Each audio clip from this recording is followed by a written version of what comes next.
Oh man. So okay, let's do this. This will be a little bit about me and alcohol. So last night I had a good conversation. I remember it being a good conversation. Um, some of you might remember. I've taken a lot of flack over the years of drinking. Back in the day, it's my history is interesting, is unique because I never drank much in my youth. Uh, as I would like to say, weddings, and, uh, you know, Thanksgiving and stuff like that. Um, I come from a family of a lot of drinkers, and then a couple years ago when I moved here, after my daughter died, it became really difficult for me, and there's and I realized I want to make sure that I wasn't drinking every day and things like this. So I was controlling that, and but with willpower, I wasn't really necessarily on top of it. And then I just drank way too much in a live hangout talking to Das Spook for like 9 hours. I mean, it was, and that was a concern to me. And I made a video about that, and I stopped drinking for 4 months entirely. And then I allowed myself to drink, and I still definitely think there's a problem because I can slip into drinking too much. I didn't used to be this way. I could know how much I'd drunk and then stop, and even though I was drunk, I didn't like want more. Now I had planned to just drink about half as much as I did last night, and I don't really want my hangouts to be triggered events where I just slowly get, you know, too drunk to keep going. So, I don't think it really affected the hangout. I mean, per se, probably I'm not apologizing for it in that sense, like it was a big mistake. I think it went well. But it's just interesting to me because right now, as a personal thing, because it has this effect in my life of the following. So right now, I don't drink during the week, and I allow myself to drink hopefully reasonably on the weekends, not necessarily every weekend, and I don't. Partly it's going by the feeling I want to feel that I'm in control of it. The funny thing to me is I really think a couple beers, two drinks is very relaxing. I think that's good. The problem is why then do I want a third and a fourth one? So I probably had about six last night. So starting, right at the beginning of the show. So yeah, so I don't know. I think maybe I'm gonna have a no drinking thing for the show. Um, I have. Yeah, I don't necessarily drink on weekends in the show. Um, Last week, I guess that was the Super Bowl weekend. I had a couple beers. Um,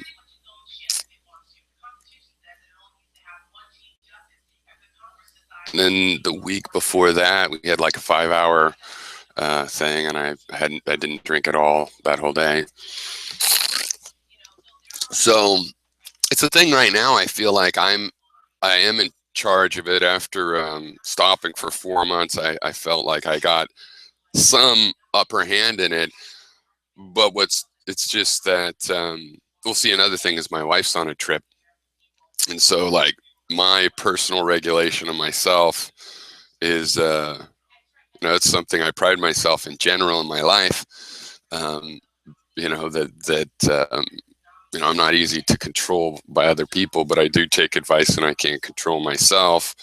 And but at the moment, I'm not sure. I feel like I'm at a threshold with my PTSD kind of uh, reaction to you know uh, to some of my experiences a few years ago, and that is just kind of getting old. There's a certain part where you have a problem, and it's like, oh, this is silly, or whether you feel bad about it or not. And it's just like, and then, or you're sad about something. There's a point at where it's just like, well, like crying.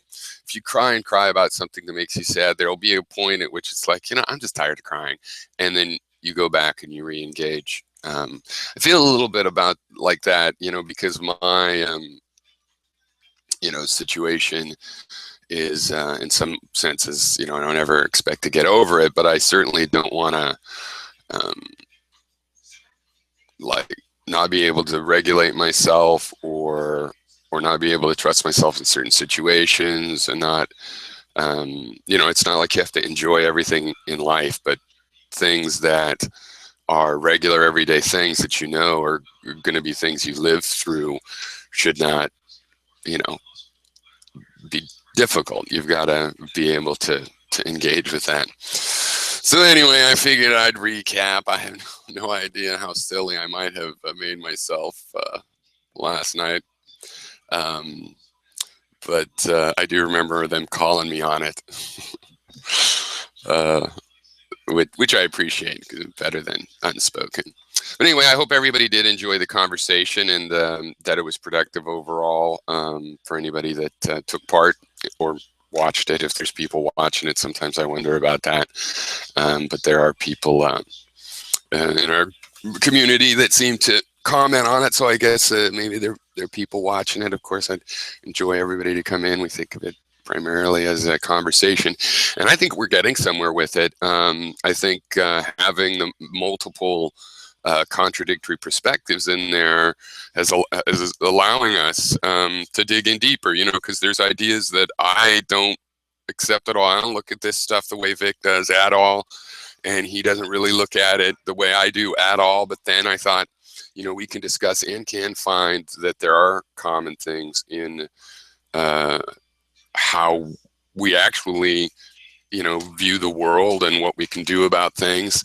I didn't expect, for example, that we would have an agreement on this issue of what do we do about this cultural impact on a particular activity, when generally that culture doesn't approve of that activity, but it's some subculture in it that, and maybe there's issues of enabling, there's issues of,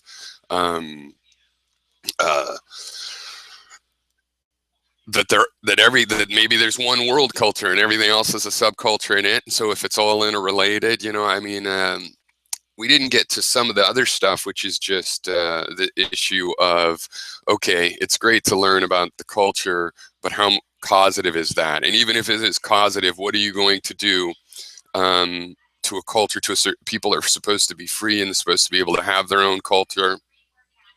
And it's kind of like the video game thing. What are you want to cut down crime, and you have, or violence, and you have a violent culture. So what are you going to make violent video games illegal? It's got to be other ways, though. Vic does point out that what he's saying is that there's solutions to things culturally sometime, where it's not somebody making something illegal or trying to attack culture and like cut some part of it out that's supposedly the cancer, but things like, we managed to stop drunk driving. For example, okay, I drank too much, more than I quote unquote wanted to, and because I thought ahead of time, because this issue, I'm like, well, here's how much I'm going to drink, and then I drink more, and but I wouldn't get in a car, and people Uber, the kids are Ubering after they go to the bars and stuff and drinking too much, and that was culturally done. Well, there was the making it incredibly illegal that helped. So maybe that's not a perfect example. I think mostly it was there's a cultural aspect there, separate from it being when I was a kid, it was not a severe crime. Kind of how severe it was based on whether you got in an accident or not. So the idea you could lose your license and you'd been driving, but hadn't run into anybody, that was a new thing. I'm sure that had an effect, but I think there was more than that, just an attitude that it was gross to do that. And we all knew too many stories of other people in the other car innocently dying, being killed by and that's just not a potential that we should take. But maybe a better example is the smoking thing. we have managed to change our cultural attitude about that because we decided that we wanted to. So, maybe that kind of thing is something we should think about. And I have ideas that go in that direction, not to solve inner city crime per se, but I think we should be teaching logic and ethics to kids while they're still really young, and you don't teach kids what the ethics are. That's not the main thing. So much as what kind of a subject it is. How do you think through an ethical problem so you can solve it? It's not a list of pre-solved answers to certain situations. I mean, there might be some known situations like the ethics of sleeping with your patient when you're a psychiatrist. Some things that have happened enough you can identify them, but really to understand your ethics as a psychiatrist is to understand the principles at work, and then in a particular difficult situation, you can make a calculation, a moral calculation. So it's it's a logical system. It's this pseudo-mathematical system where to know ethics is not to have these pre-canned answers. It's to know how to do this mathematical or logical reasoning given a particular situation that you're actually going through. Because of course the whole point and the issue with moral and ethical systems is that there's a lot of easy answers, but in the real world, it's like the difference between theory and practice. It's like applying math to physics. You have to start making approximations, and there's complications dealing with the fact that reality comes up always with these unique cases that don't exactly match the ones from experience. And ethical systems, moral systems, or any philosophical system is about taking the unique evidence and situation of a particular case, and then trying to make use of an abstraction. And what are the links between this abstraction generated from past experiences and this current experience? And can you use this abstraction as a way to benefit from your past experience by figuring out a way to apply what you've been through in the past to this fundamentally unique but similar in some ways situation? And you find those similarities and you can make those maps. And we should be teaching that to kids.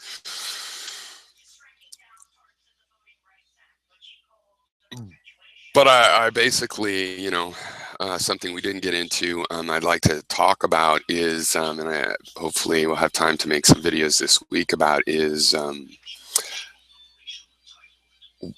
why are we in this situation? How do these cultures get generated? We will blame the individual criminals for how they've ended up, but we will also ask ourselves, how are we generating these from children? How are we generating these people from children as a system? And the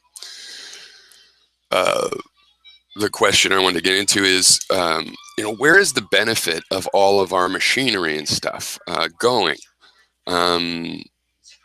So if you have a machine that allows one farmer to do the work of 20, one farm worker, let's say somebody else might own this farm, or maybe he owns it, whatever. So you had 20 people there. Now you have a machine and there's one person there. Or let's say there was 100 and now with some machines, it's down to 5. Well, okay, we could get, and maybe it's a hard truth, but okay, 19 out of 20 people are losing their jobs there. They're not needed. Okay. But the guy that's left, it's not like he's making 20 times as much or even twice as much. The farm worker, generation after generation, is at this bottom subsistence level. Where's the benefit going now? A lot of people traditionally say, liberals rather, and progressives, the capitalist has taken the difference. But capitalists collect interest on their capital. Capital is wealth that you put into business, into making more wealth, and combined with labor generally, right? Because to do anything, you need basically capital and labor. There's situations you could say you didn't even really need capital, um, but in any normal or modern or real situation, you're going to have some capital, some tools. Remember, capital isn't just the money, it's the tools. You spend the money to get the tools. Actual capital is your factory machines and, your leather working machine and your buttonholing machine. These are wealth that are put to making more wealth, being productive, right?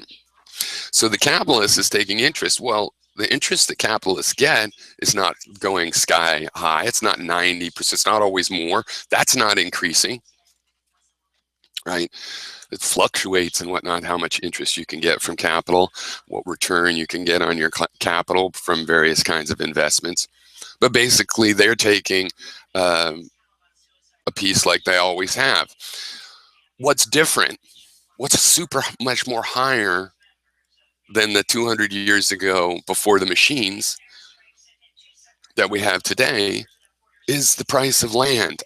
All of that benefit, all of the extra benefit that we are getting from increased productivity from our technology goes into land values. The anger of the labor towards the capitalist is misdirected insofar as the capitalist, a lot of them all are who's owning the land, but not all of them. And even if it's in one person providing the capital that you need to do work, capital and labor are natural allies. By their nature, they work together to produce things. We do.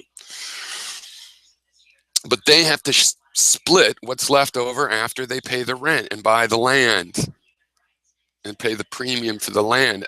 Land prices are like a tax, especially since all you have to do, right, to get his interest, the capitalist has to risk, and not so much it's not the risk, but the capitalist has to put aside the capital to be used by some labor, maybe himself, maybe someone else, right? And that's why the person expects and should get a return on that. They are working by doing that because the wealth that they're putting in, it might be the work of their own labor. Like you could say you're a tool maker and you build a wood planing machine and then you loan it to a guy that does wood planing, and he has to give you some of the planks that he makes with it or whatever. That's because you put in that time. You could put in that time into raising rabbits or, and that's a wealth capital that you have, wealth you want to use for a business. You can have somebody else use it and you're sharing, of course, your skills this way. And you are earning those planks, by the use of wealth that you had created, possibly by your own hands or in principle at some point by labor fairly traded with goods and wealth, and you deserve your part. If somebody loans you money in a bank, they deserve interest. There's nothing immoral at all about interest. But all you need to make money off of being landlord is to hold on to a piece of paper that the government will actually keep track of for you. So how is that justified? And that's where all this value is going. And that's why, the devil gets the hindmost. Whoever's in the back has to live down there in this underneath level, even though we're hundreds and hundreds of times more productive per capita, right? If you do the math, you can't go, oh, there's more people. No, those more people are doing more work, and every person is capable of producing more than they personally need with our machines and our technologies. We're all very productive, and we're not getting the extra produce. So this is what generates these kinds of situations, and I'll just finish by referring to this great documentary, The Wild and Wonderful Whites, and they have a crazy, bad, ass, dangerous, doing Vicodin while they're pregnant kind of people, all individually responsible in that sense, and it goes back to their patriarch that had just basically had enough of being oppressed and in this company store racket, West Virginia coal miner, and decided to play the SSI system, instead. Well, that's immoral. I mean, I think the people that didn't make that choice, their families are probably doing better and whatnot. So it's a personal choice on his part, personal choice on every generation since then. However, it's obviously generated by an economic system that was not fair. And I will maintain that if people uh, live or thrown out and live in the landfill, then you can expect certain kinds of cultures to develop among those kinds of people. And the only way to get rid of those cultures is to stop creating these ghettos, right? Because any impoverished ghetto, shanty town kind of situation is going to develop cultures that are going to be repugnant to you, because basically having to live in those situations is itself repugnant, and the solutions that families get towards surviving generationally in a situation like that are going to match that environment. Um, all right, so there you go. Cheers.